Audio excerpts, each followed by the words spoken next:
കൊട്ടാരക്കര ദിണ്ടിക്കൽ ദേശീയപാതയിൽ കുട്ടിക്കാനം വളഞ്ഞാങ്ങാനത്ത് കാറും ബൈക്കും കൂട്ടിയിടിച്ച് ബൈക്കിന് തീപിടിച്ചു.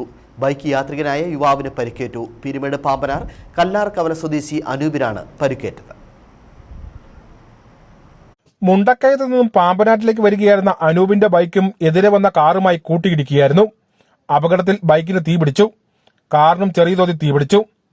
കൊട്ടാരക്കര ദിണ്ടിക്കൽ ദേശീയപാതയിൽ കുട്ടിക്കാനത്തിന് സമീപം വളഞ്ഞാങ്ങാനത്ത് വെച്ചാണ് അപകടമുണ്ടായത്. അപകടത്തിൽ അനൂപിന്റെ കൈകാലുകൾക്ക് പൊള്ളലേറ്റിട്ടുണ്ട്.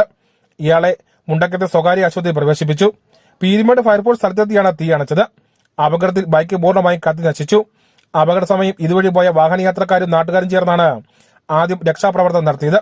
പീരുമേട് പോലീസ് സ്ഥലത്തെത്തി തുടർ നടപടികൾ സ്വീകരിച്ചു. News bureau, Peermade.